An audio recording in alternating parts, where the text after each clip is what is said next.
All right, man, we've got so many people in the waiting room. Still, people are trickling in here. Just wait a couple more seconds. We're at 214 people right now. Looks like this is possibly the biggest inventors meeting ever. So thanks for coming, everyone.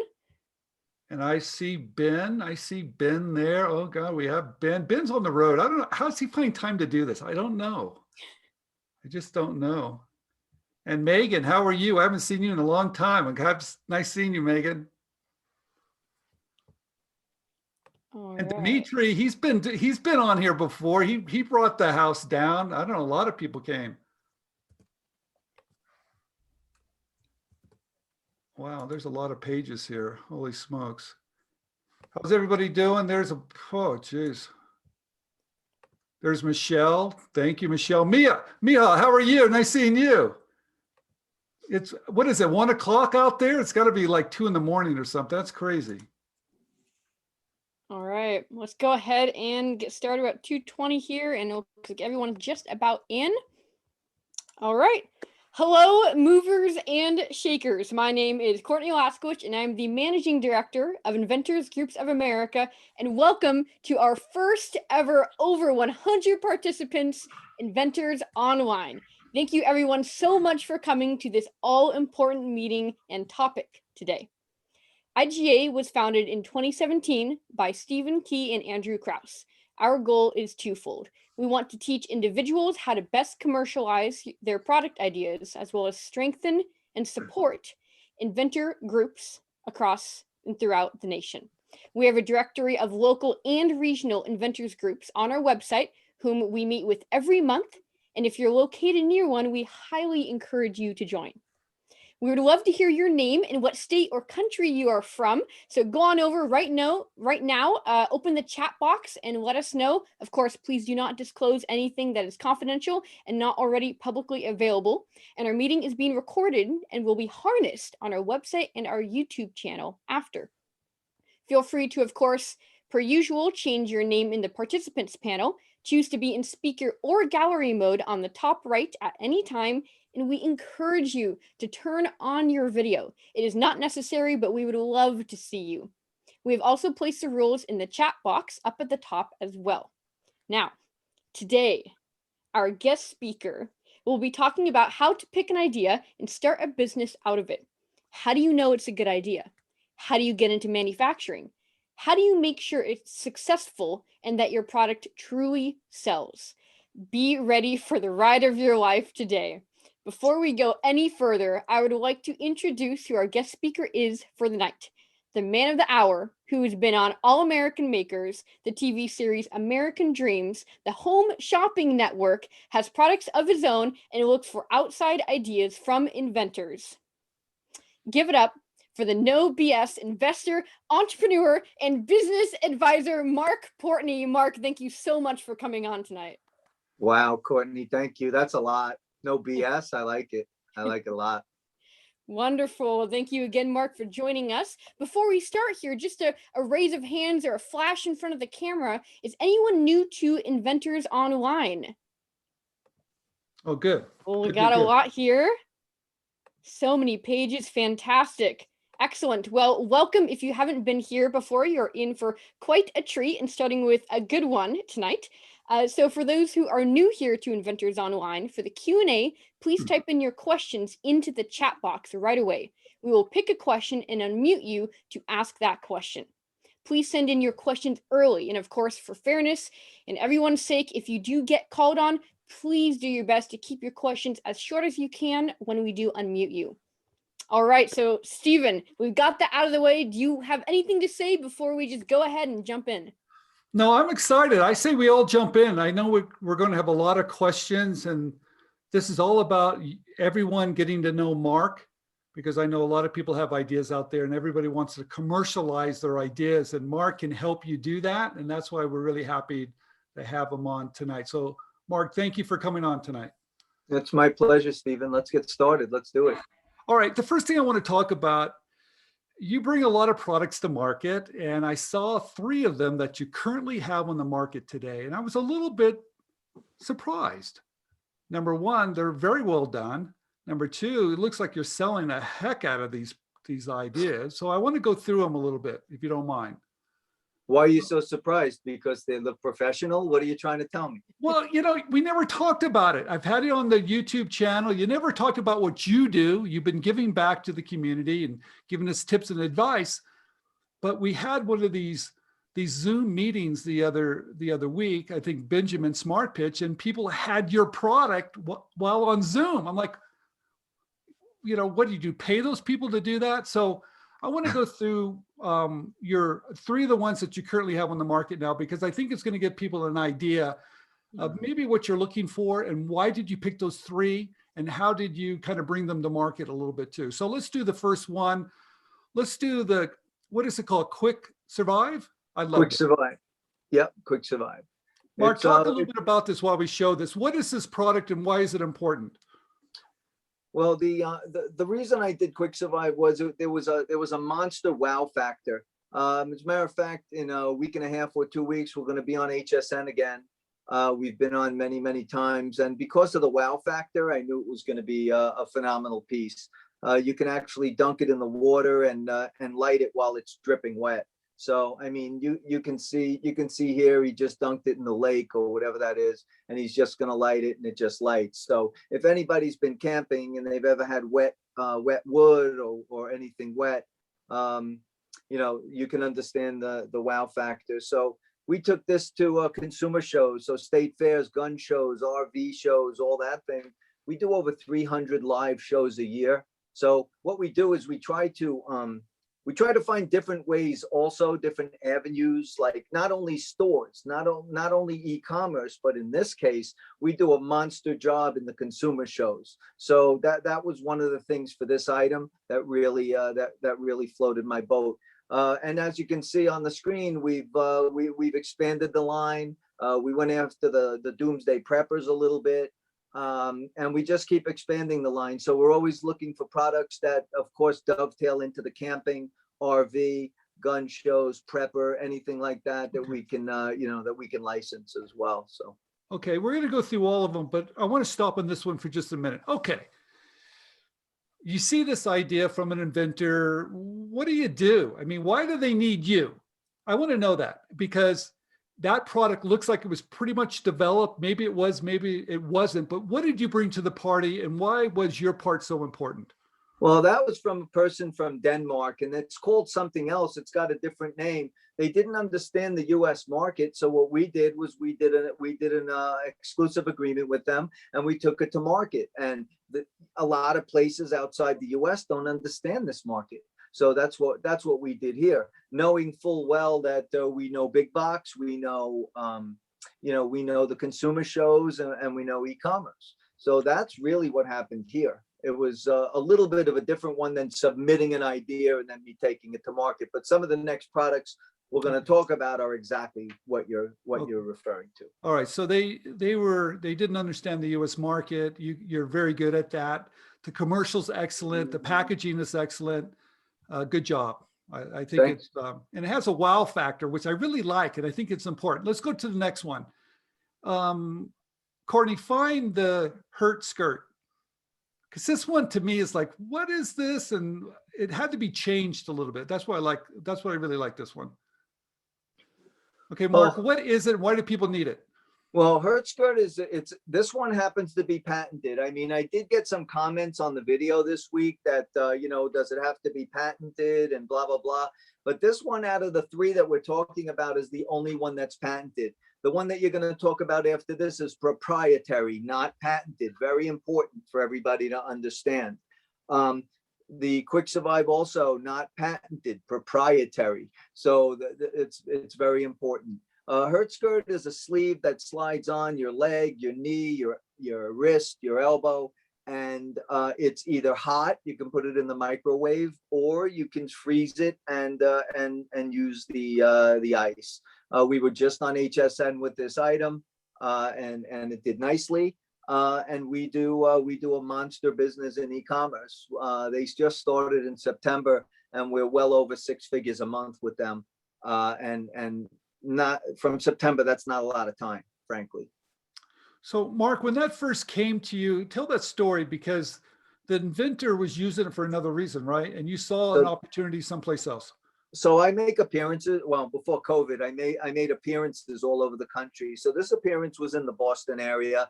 This guy walked in with there he is right there, the guy on the left, and well, they're partners, but I talked to the guy on the left. So it came in, and he had a cooler bag, and in the cooler bag, he was telling me how great this bag was, and I said, dude, with all due respect, the world doesn't need another bag.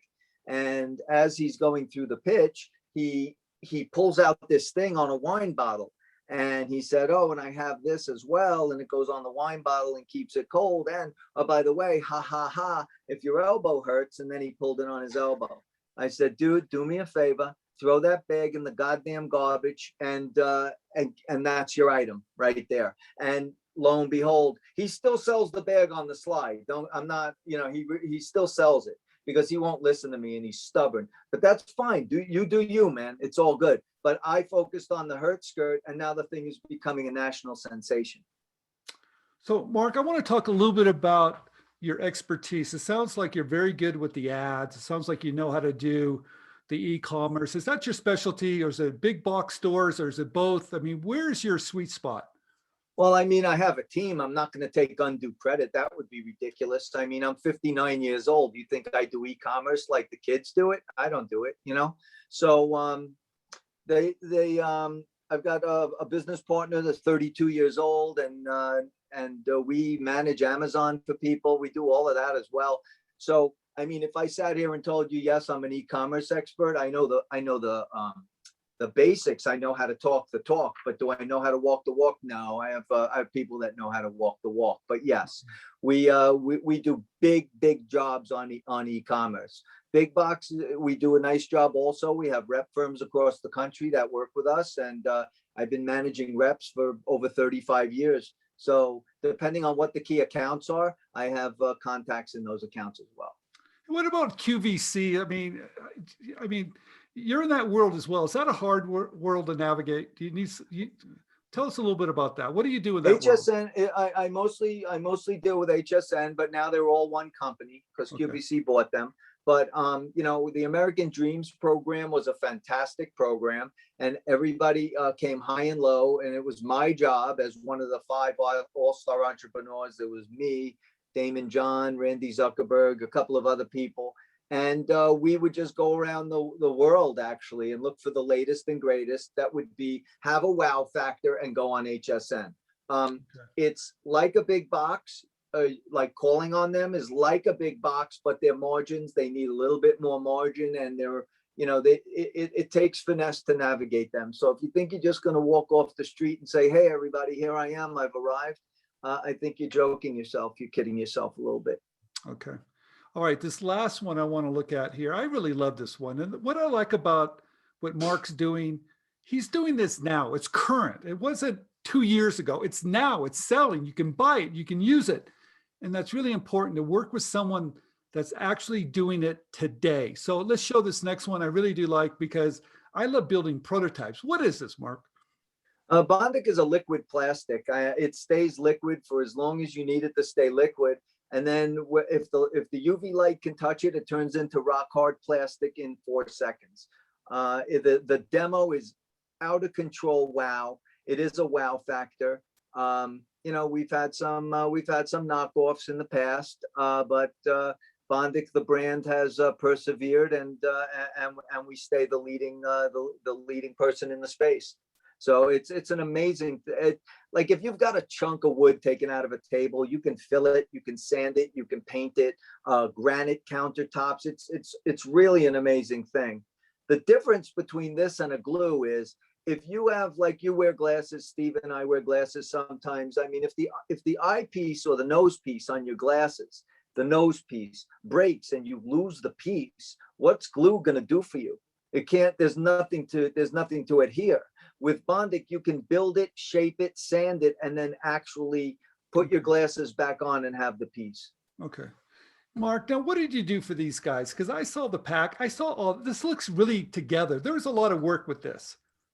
So what did you bring to the party on this one?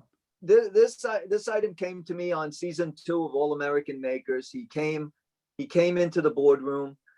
Actually, on television, truth be told, I sent him home because his ask was ridiculous. And then after the show, he called me back and we contacted. There's two different worlds. The one is television and the one is real life. So, I don't want to burst anybody's bubble out there, but there's two things going on at one time. So I sent him home. He called me back.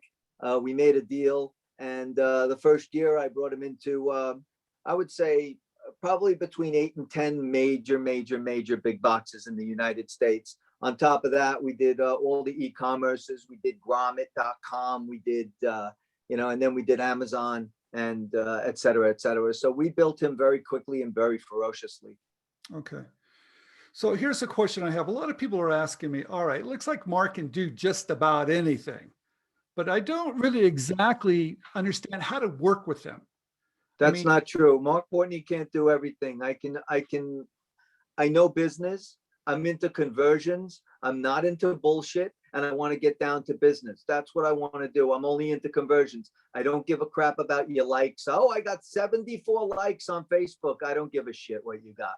The bottom line is conversions. How do we make money with this item? If you're not in this to make money, I'm not your guy. Period. Exclamation point.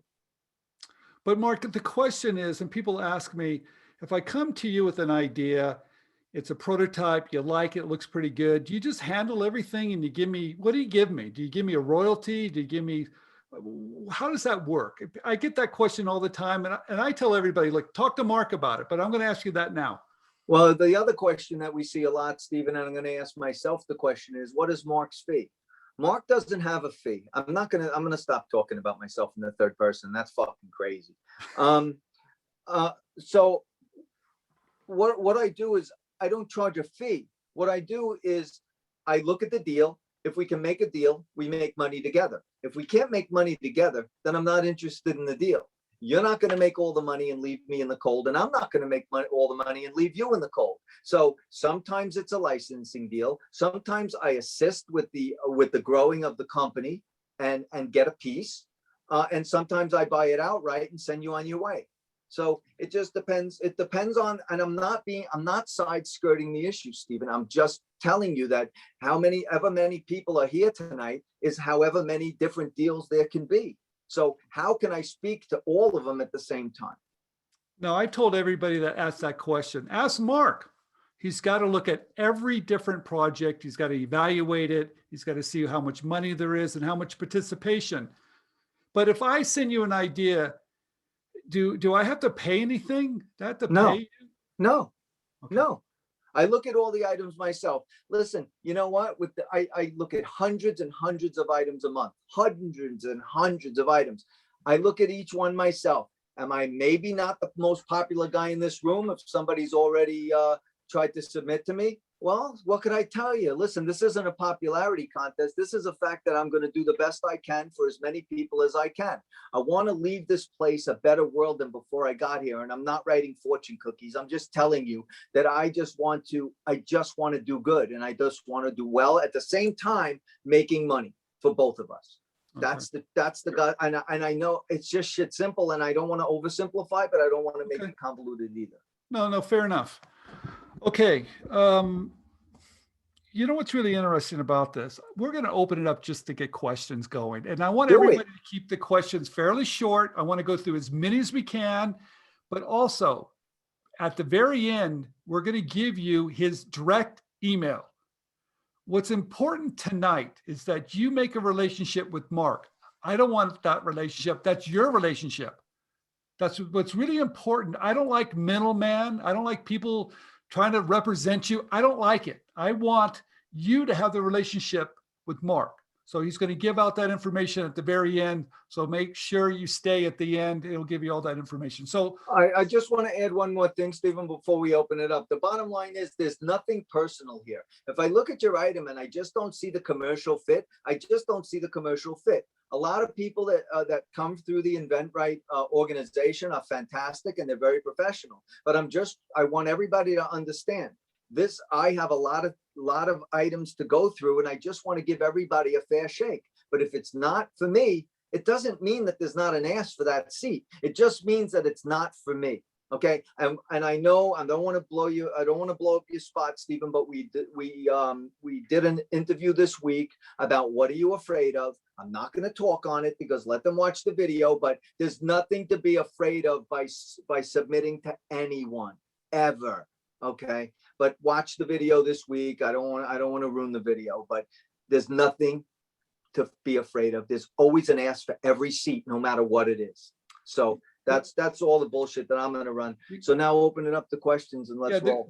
Mark's right. The goal here is for you not to be fearful.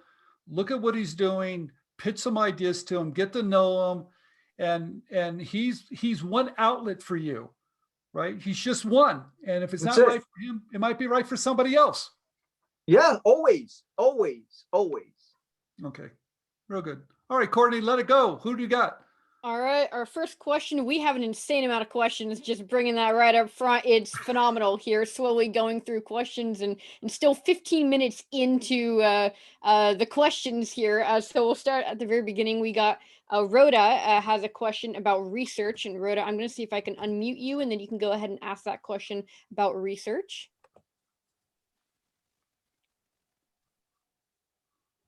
Rhoda, I have attempted to unmute you. You will have to confirm that if you are able to be unmuted. I'll give you another second. I'm sorry, I'm not a millennial. Okay, my question, hi everybody. My question was on research. When you have a new product idea, what specifically, where should you start with research? What should I be researching?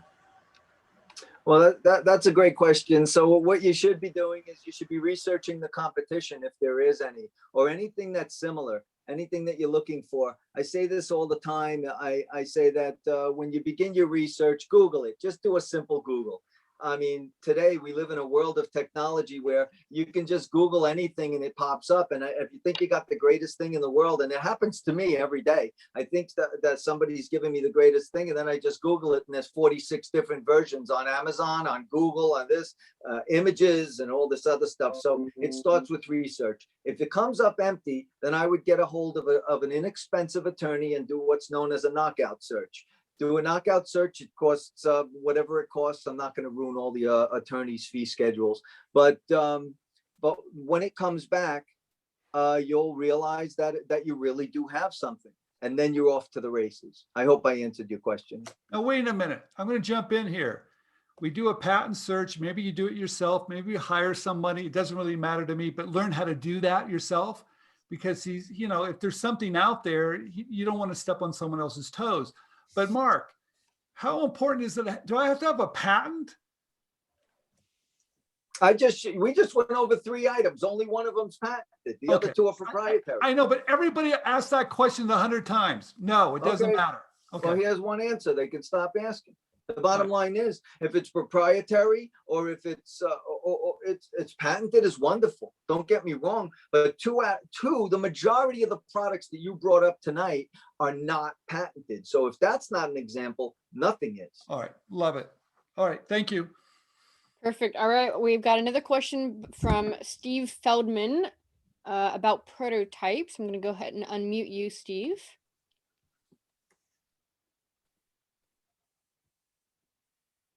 Okay. Hey, Mark. Hey, Steve. Hey, I just was wondering on the prototype situation, and somebody might have already covered it, but just wondering, do you need the physical prototype if you see something that really catches your attention? I like a prototype. I'm not going to lie. I like it because touching and feeling and proof of concept is a lot better and easier for me. I'm not a spring chicken anymore. I'm 59 years old, and I like to see, touch, and feel. I'm not that creative. You guys are the creatives. I'm just a business guy. So I can't invent my way out of a paper bag, but I can turn it into a business. So I like to touch something. I like to feel something. If I don't see or touch or feel it, it's fine, but I always prefer it. Okay, thank you.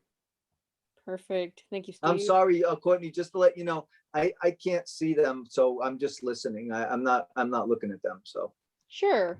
Yeah, I can get you guys both in the same room together. It's fine. We've got another question from Nick. He might have left. Oh, here we go. Nope.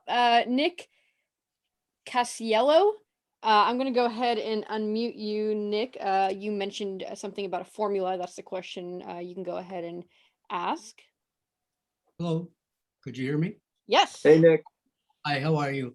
Good. Well, one of the questions I did have is that if you have a product and you want to sell it, what would the wholesale price be if you sold it for X amount? Is there a formula that you follow?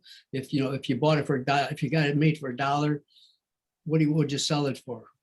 Well, it depends on the perceived value. So I'm not, and again, I'm going to give it the best answer I can, but it usually in a vacuum, I'll answer it in a vacuum. So if something is $10, you want to wholesale it, for $5.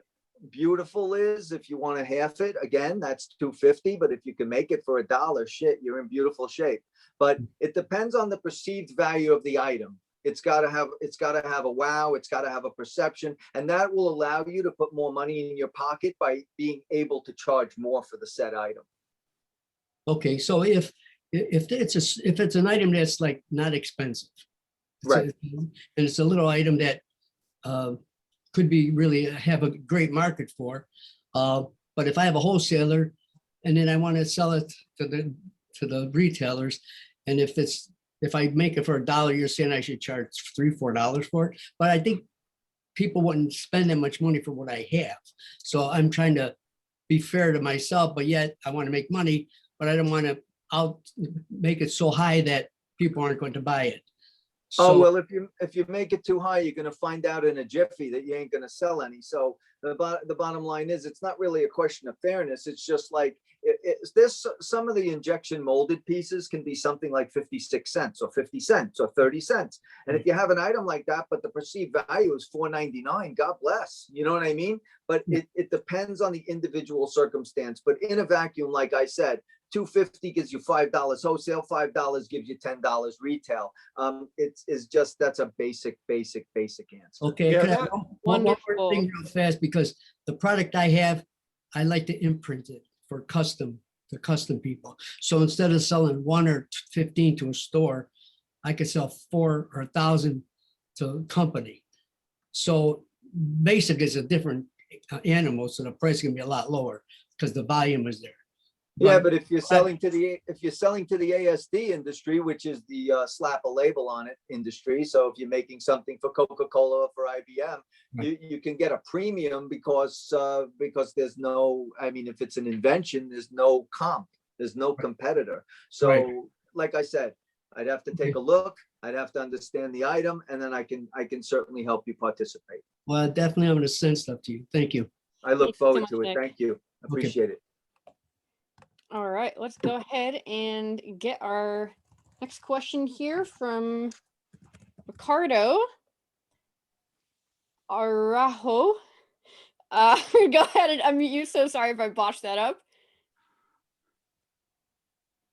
You are unmuted, Ricardo. Go ahead and try speaking.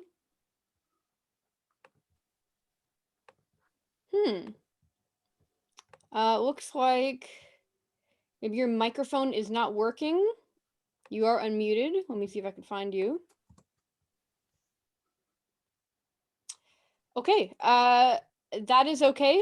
No worries. There's too many people on here, so I cannot find you. Sorry about that. We can try again later if that's possible. I'll just leave a note there, and we'll go on right to the next question with a question from Tammy. Let me go ahead and unmute you, Tammy. Just Tammy, Tammy. About proprietary versus patent. Hello. Hello. Hi. Hey, Tammy. Hi, Mark. I just have a question. You had said 2 of those items were proprietary and 1 was patented. Can you tell me what the difference is between those 2? Sure. Patented is when you file a patent with an attorney, etc. Why am I looking at Stephen only? Tammy doesn't have her video on, so you're just in speaker mode right now. If you go to gallery. A woman of mystery. I love it. So, so patented is when you go through the normal channels and you patent it. Proprietary means that you don't want to patent it because you have to tell what's in it, so to speak. So in other words, the fire starter, nobody wants to tell what's in it. Nobody wants to show you what's so waterproof.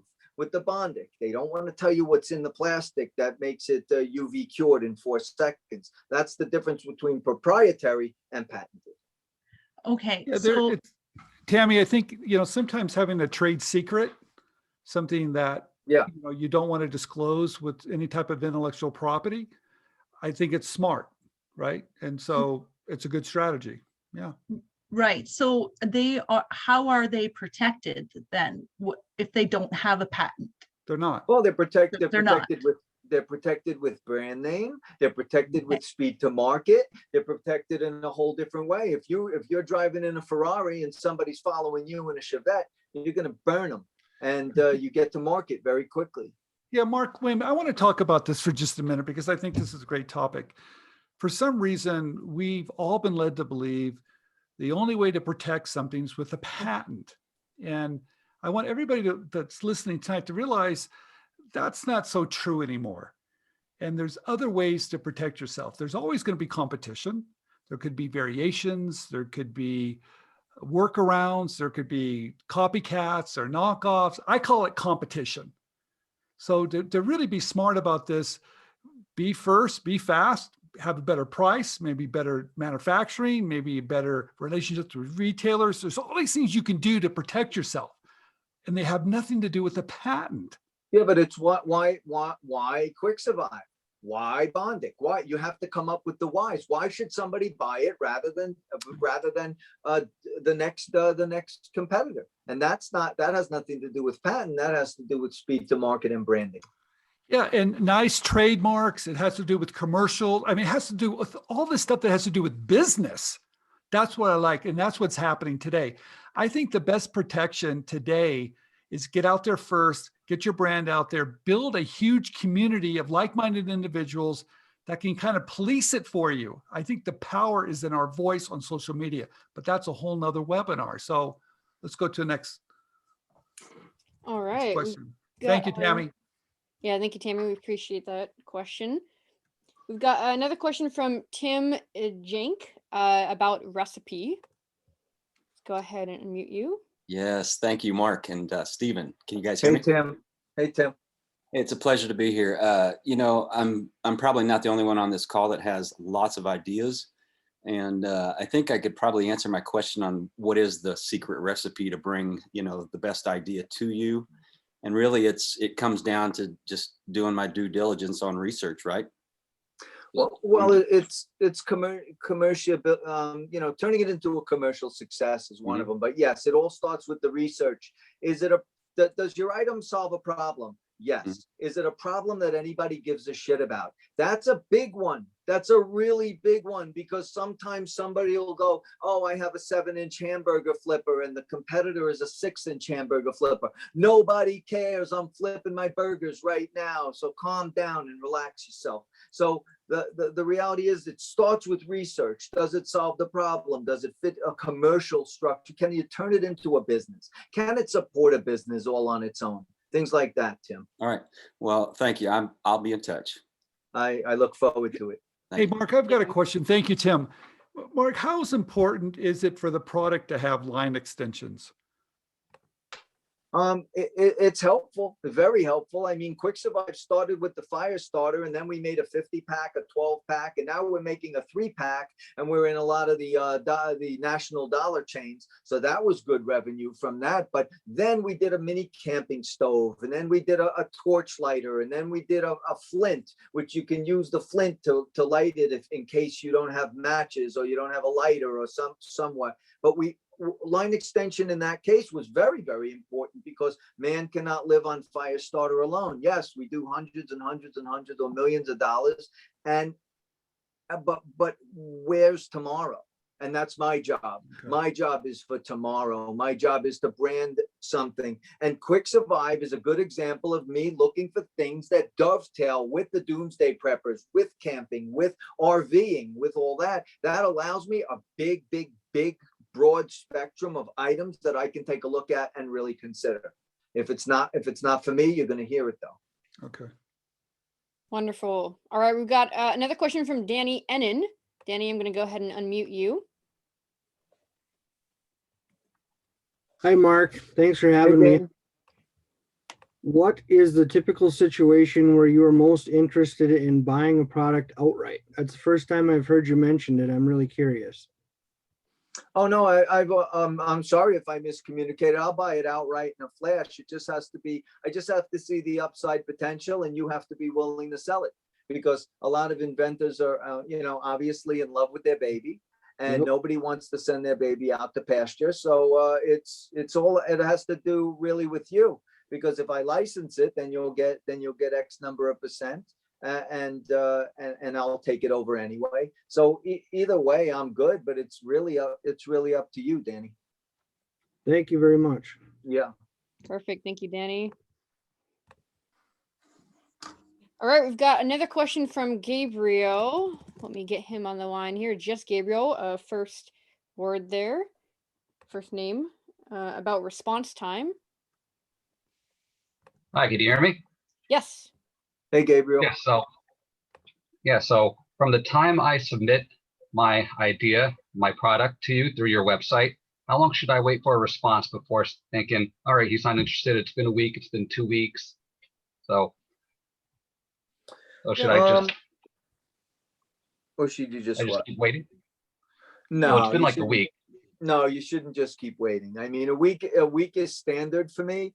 In this period of time, for some reason, I'm absolutely inundated with great ideas. So it's going to take me a little bit, but there's no reason why you can't give me a gentle reminder. As a matter of fact, sometimes it's helpful for me. But when you do give me the gentle reminder, attach it to the original submission so that I can take a peek at it. Because sometimes I'll get something from outer space, and somebody will be like, "Hey, how we doing on that idea?" And it's Joey F, and I don't even know what that means. So attach it to your item so that I can look and go, oh, I did see this. Let me respond to them. And either I'll respond right there on the spot, or I'll put you to the top because I realize that you've been waiting. I'm not perfect, man. That's I do the best I can under the circumstance. Wonderful. All right. Thank you, Gabriel.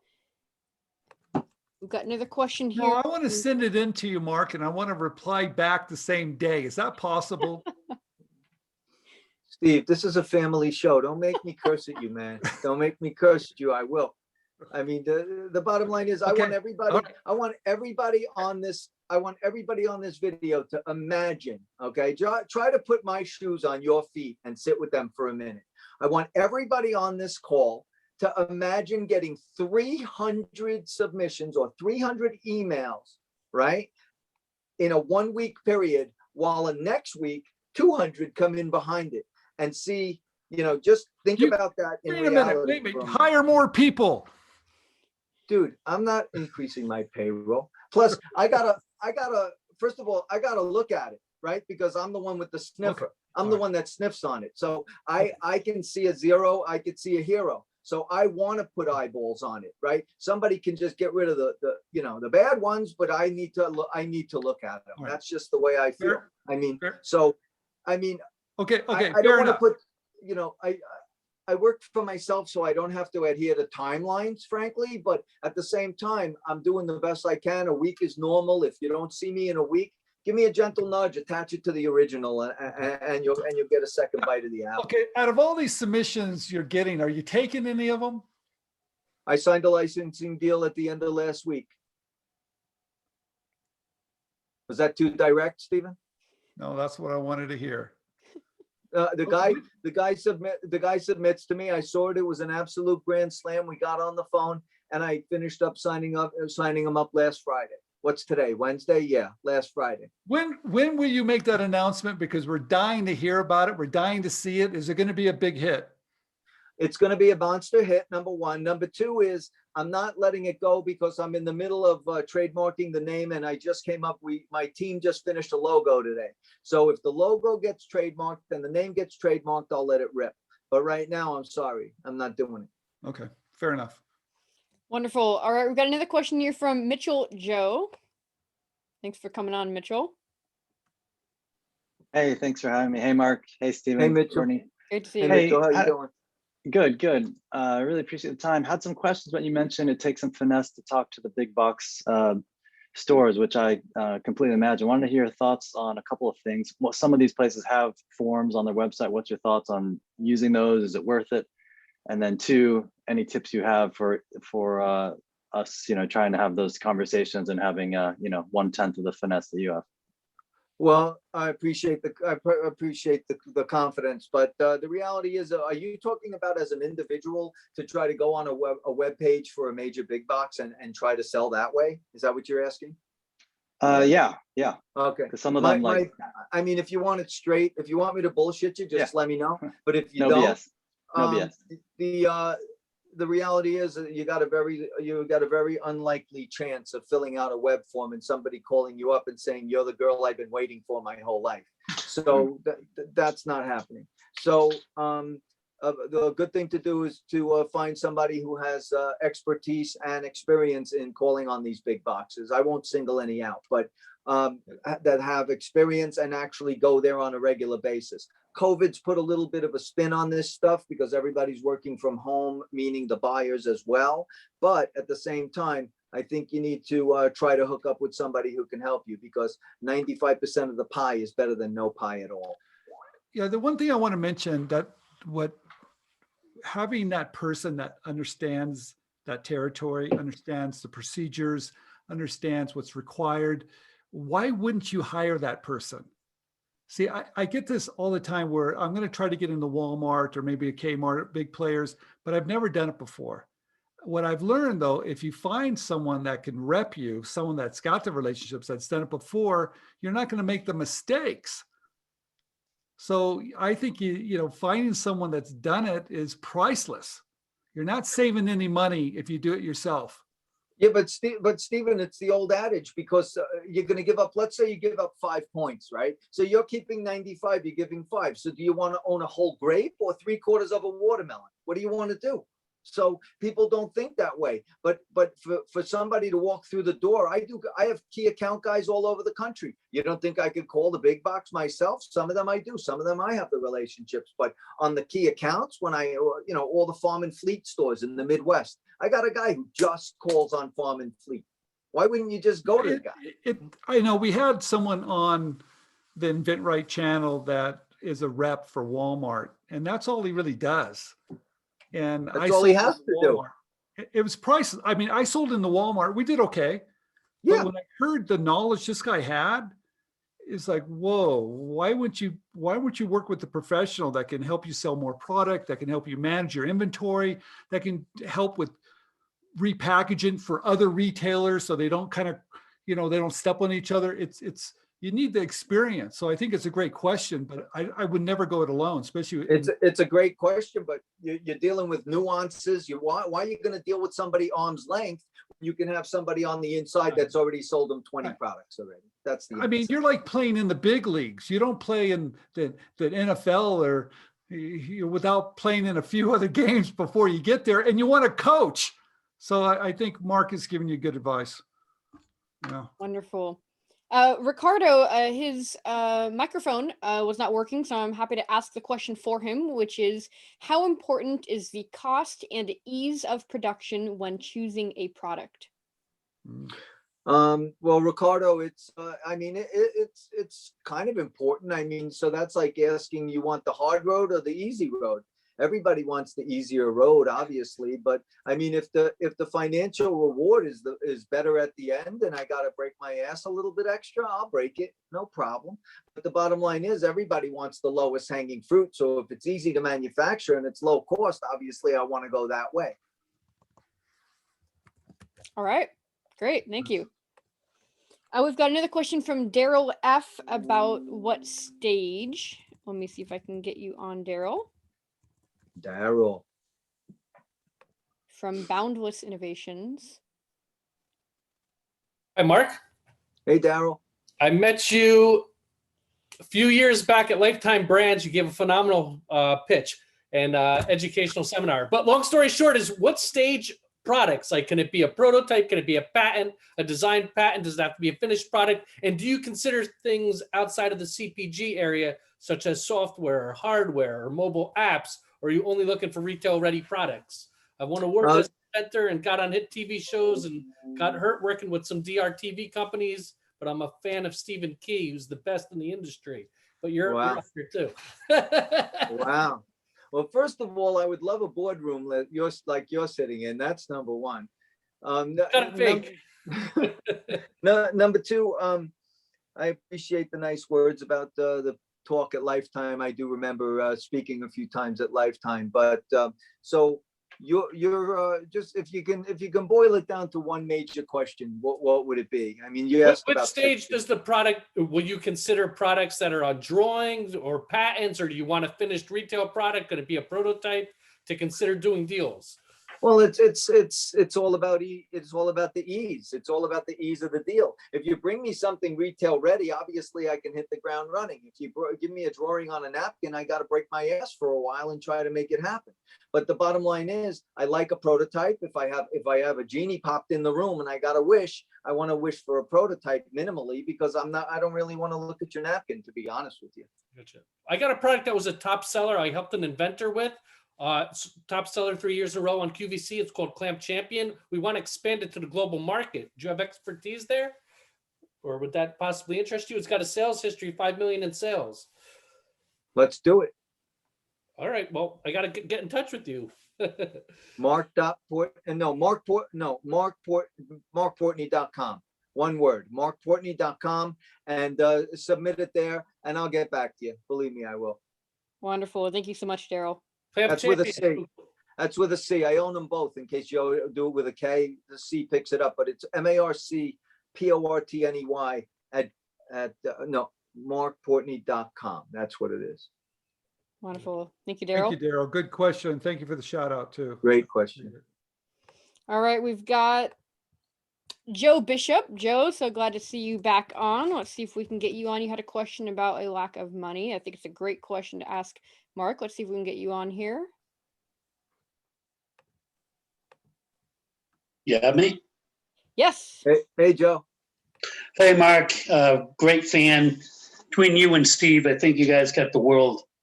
In general, you get a lot of inventors. I'm one of them, where circumstances are, I've got some good ideas.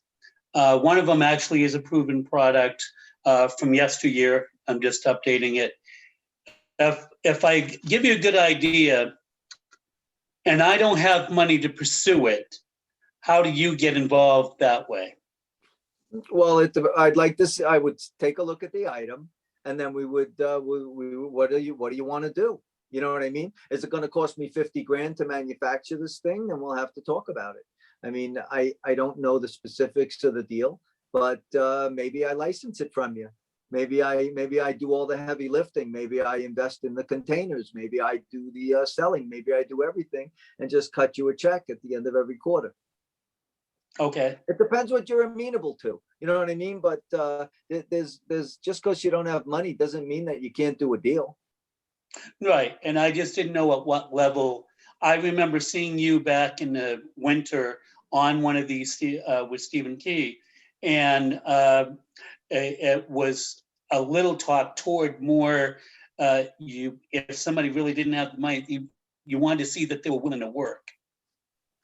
Well, it depends. Maybe you don't have to work. Maybe I license the whole thing from you and send you a check. Okay. So yeah, I'm a minute. Joe, it depends on you. You know what I think is really important is I think every situation is going to be different.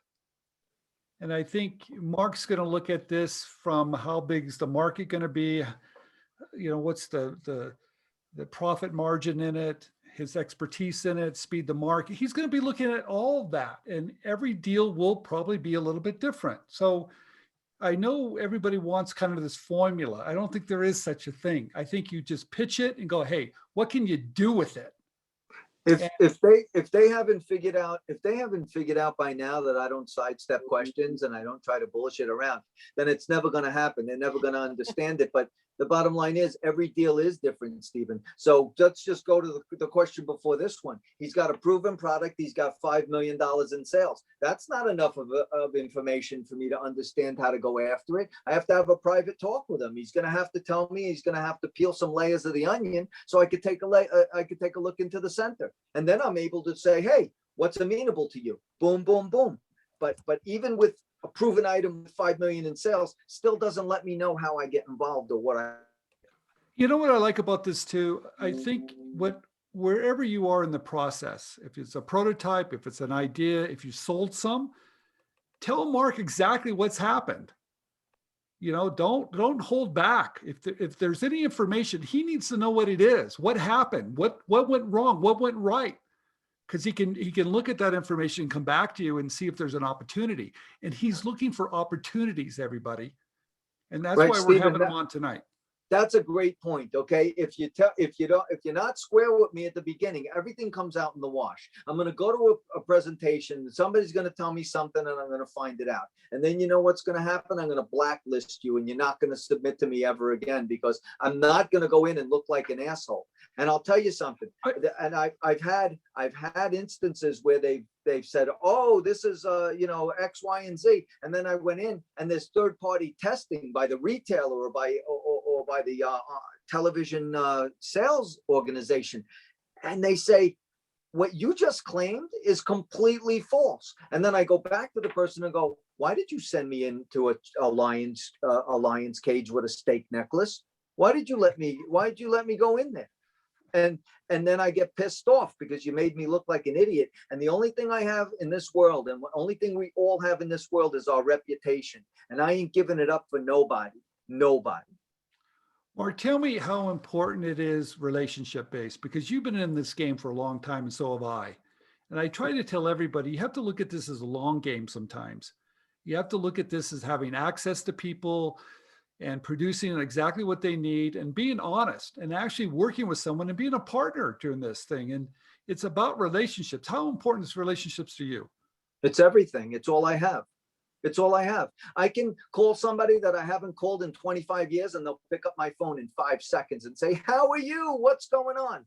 The internet doesn't lie, Stephen. There'd be all kinds of dirt on me on the internet. You've tried, for God's sakes, you've tried to turn it over. You just can't understand that a sour talking guy like me doesn't have dirt in my closet. And I don't. And you can't find it because it doesn't exist. I try to treat everybody great. Are there people out there that think I'm an asshole? Probably. So what? Because I know I didn't do wrong. And that's where I'm cut from. Yeah. And that's what I like so much about you too. Okay. How we doing, Courtney, on time? Yeah, we've got 3 minutes, but lots of questions. I'm happy to keep going as long as you want, Stephen.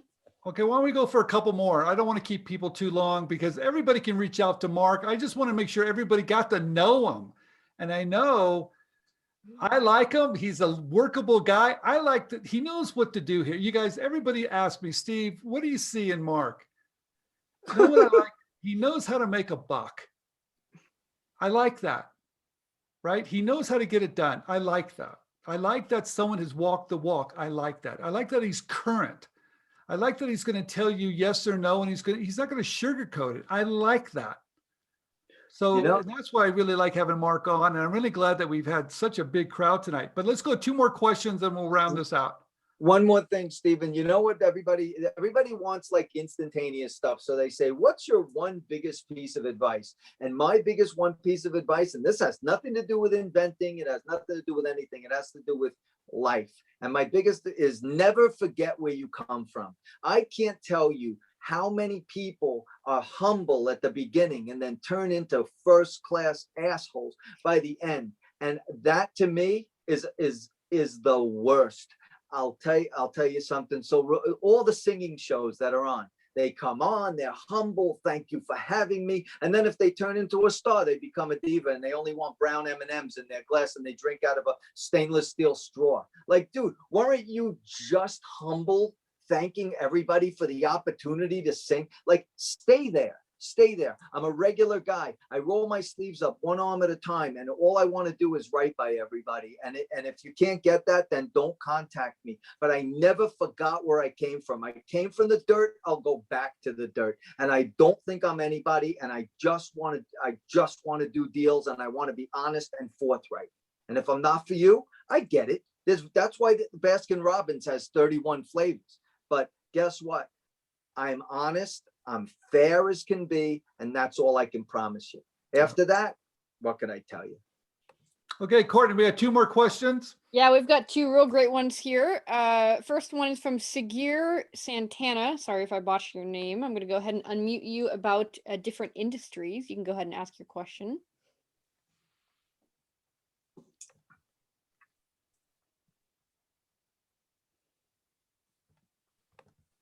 That's Hello? okay. Oh, yes. Hi. Can you hear me now? Hey, thanks, Yes. Mark. Thanks, Stephen. Everyone, it's been great. Thanks for your questions.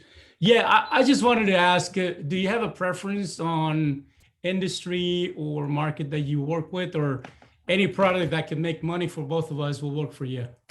Well, that's a pretty good statement. I don't do apps. There's 2 things that I don't do right off the bat. I don't do apps, and I don't do PPE. So masks and any of the COVID stuff, I don't involve myself in that, because one of these days the music is going to stop, and everybody that's holding masks, etc., is going to be holding the bag, and Right. it's not going to be me. So if you have an item that kills COVID, it's a no. So don't bother. And apps, I don't do apps because there's just too many of them, and it's everybody's waiting for the next Uber, and I'm not willing to do the wait with you. So those are the 2 things. But as far as consumer products are concerned, I'm good with any industry. I'm fine. There's nothing that's really going to hold me up, as long as we can make money together. That's all I want to do. Awesome. Because I have 2 prototypes already, but the last thing I wanted to ask you is, would sharing or coming up with information of how much it costs for it to be manufactured, would that be helpful for you, or would you rather get to that kind of conclusion yourself? No, the more information that you can give me is helpful, because if you can make it for $1.50, but I have 30-year relationships in China with, those guys come to my kids' weddings. I mean, it's crazy. Right. And if I can make it for 90 cents, why wouldn't we do it? But the starting point of $1.50 is very helpful. Awesome. Good deal. Thank you. Thank you. Thanks for the question, man. Sure. I'll get in touch. Appreciate it. All right, we've got one more question here. Let me go ahead and get David Flint on about different types. Great question as well. Let's see if we can get you on here. Hey, Mark. This question is kind of similar to what you just answered. Do you prefer, like, these products, that the 3 that you have going are kind of lower cost, consumable, less than $50, something like that? Do you like that area more, or things more expensive, electronic, mechanical, machine types of things that are still mass market consumable but more expensive? Do you shy away from those? What's your cutoff as far as that goes? There really isn't a cutoff. I mean, if it really is a mass item and it's $150, no problem. I mean, but it really has to be a mass item. So the lower priced, I have found, the lower priced the item, the more people that can get involved in it. So if I'm selling something for $24.99 or for $14.99 or for $9.99, obviously more people can participate due to, because they have less money to disposable income to play with. So it's not a hard, fast rule. No, the answer is I would play in that. I would play in that pool. No problem. Okay, great. Thanks. Wonderful. Thank you, David. Thank you. I have one question I saw in the chat. Hey, Mark, let's talk about NDAs. Okay. Non-disclosure agreements. How important are they? Do you sign them? Do you care? What's up with that? No, of course I care. And people can't send me information and go, I have an item, but I'm only going to send an NDA and you're going to sign it. Because I'm involved in so many areas, you have to give me a general description.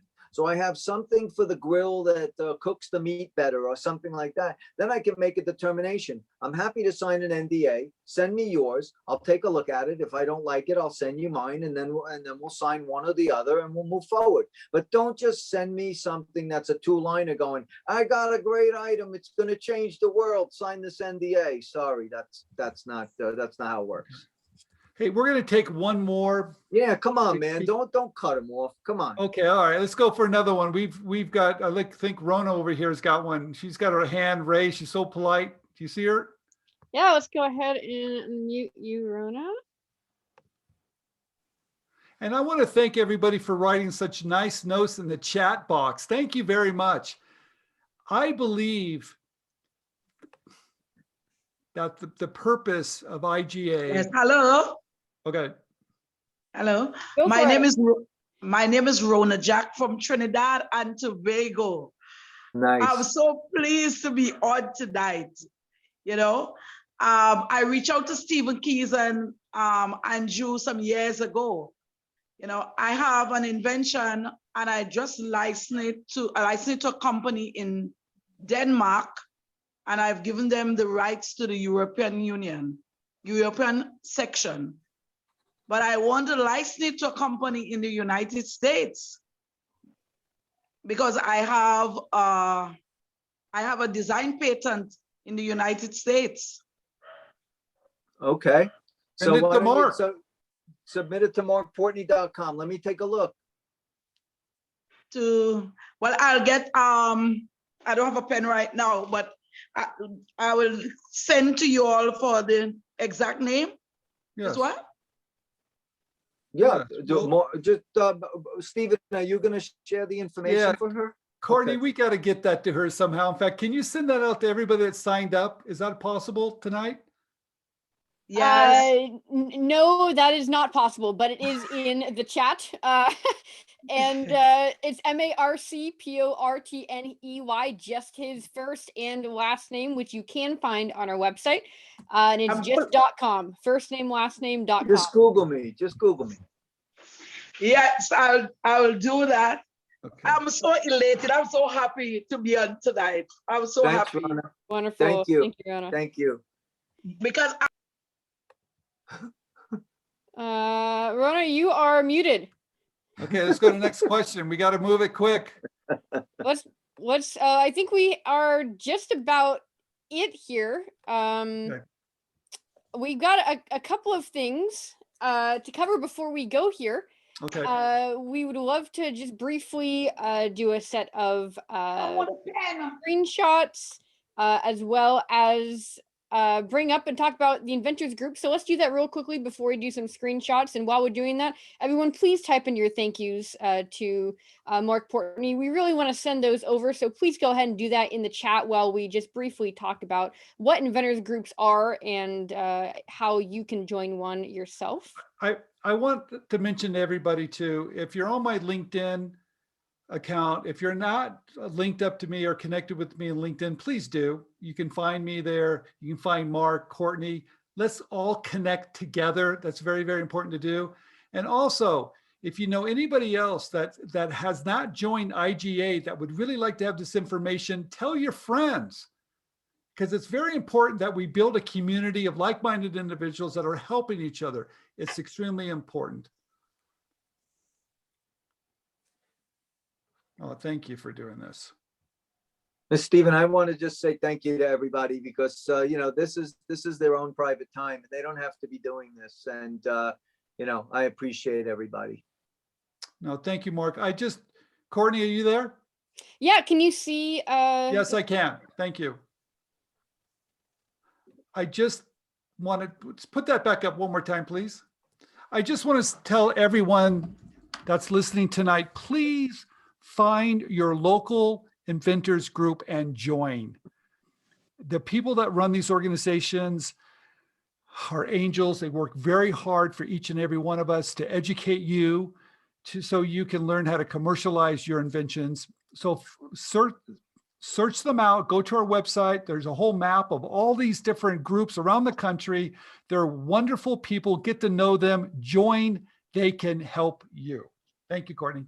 Yeah, and these are just 5 of them that we're showcasing. We rotate these through all of our Inventors Online. So these are the ones that we're just mentioning for this meeting. And let's all go ahead and take a family group photo here of everyone. We got a lot of pages, but we'll just do the first 4 since you guys only have got videos on the first 4. So Steven, you want to pump them up as we Okay, take you some guys, screenshots? let me tell you what the reason why we do this. We do this so we can push it out on social media to get more people to join because they're having a good time. So Courtney, I want everybody to raise your hand. If you had a good time, I want to see it. Thumbs up, everybody. Come on, bring it to me. I want to see it. Courtney's, take that picture. We got the first one. All right, one more now. Come on, everybody. Let me have it. Hang on. You know what it is? It's our photo. It's our family albums. What it is. Go ahead, Courtney. All right. Are we done? We are not done. Let's go to the next page here. One more. Look at all these pages here. Come on. All right. Here we go. Come on. Okay, and we've got another page to do. Another one. God, there's so many people here tonight. I'm so excited. Okay, one more time. Yeah, come on. Raise those hands.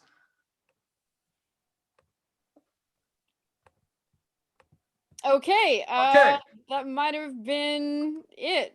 It's loading a little bit slow. You guys are taking up quite a lot of bandwidth with your 217 people here, but it looks like we still have one more page. So let's do that one more time. Are you ready? Courtney, you're killing us with this. Come on. All right. It looks like we are finally right. good to go. What a Okay. ride, you guys. One last thing. We hit a record tonight. I want to thank everybody. We had over 260 people attending. That is a record for us. And I look forward to seeing everybody next month. We'll have a great guest speaker and we'll deliver all the content to help you bring those great ideas to market. Thank you, Courtney. Wonderful. Yeah, absolutely. We've got a lot of hands here. Let's see if we can just real briefly bring us back to the top here. All right. I just want to say, Marc, thank you so much for coming on with us tonight. We really appreciate it. Thanks again for speaking with us. Before we close, is there any final things you want to mention? No, not really. I appreciate everyone's time. Please reach out to me. I'm happy to have a back and forth. I hope I was able to bring some value tonight. Wonderful. All right. Thank you again, Marc, for speaking with us. And we hope to see you all in our next meeting so we can bring you more expert information in the areas you need help in. Thanks again, everyone, and have a wonderful night. Goodbye. Good night, everybody. Good night.